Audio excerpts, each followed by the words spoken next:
crews had been working on a design of their own. The brief was for a versatile tank capable of armoured support in a variety of combat arenas. It was better than anything the Allies had come up with before. It was called the M4, or as the Allied crews came to know it, the Sherman.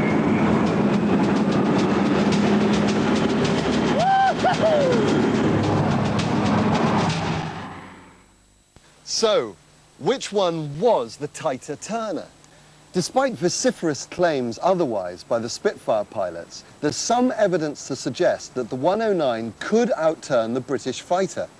But in a dogfight at 20,000 feet, only the most experienced Luftwaffe pilot would have the confidence to push his plane to the very limits, whereas even a novice RAF pilot trusted the feedback he received from the benign handling Spitfire. So, in a dogfight, 9 times out of 10, the Spitfire would outturn the Messerschmitt, and this often meant the difference between life and death. The M16 must have looked like something out of a science fiction book. It's made of high-quality steels and aircraft-grade alloys, even plastic. In the 60s, you'd only find plastic in a gun in a toy shop. I'm very familiar with this weapon. I was seconded to the Canadian Army and trained with it. When you fire it, you'll see it hardly moves at all. By 1917, more powerful aero engines were pushing aerial combat faster and higher. 100 miles per hour was routine. In the wind tunnel at Southampton University, I got a taste for what that must have been like.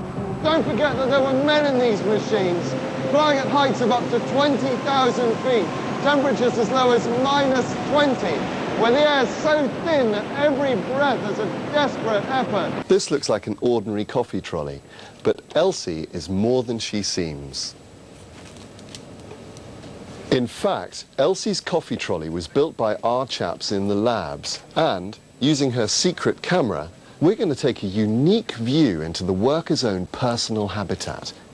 And the comparisons that you are about to witness are quite extraordinary. The younger members of the group tend to get involved in the more physical aspects of work. And although this may look like play, they're actually learning vital skills that will help them to survive when they are fully grown.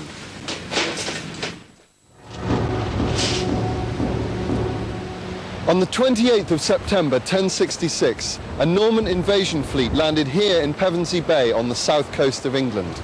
Consisting of almost 800 ships, 7,500 heavily armed men, and nearly 2,000 horses. In medieval terms, it was an invasion force of almost biblical proportions. William had sought and received a papal blessing for this venture to seize the English throne. This had the effect of boosting his troops' morale as well as his own inflated sense of destiny. William was on a mission from God. However, it wasn't an entirely trouble-free landing for William. As he stepped ashore, he slipped and fell, grazing his face and hands. A quick-witted knight picked the Duke up and declared that having grasped England firmly with both hands, this was a good omen. William's soothsayer, his spiritual advisor, wasn't quite so lucky.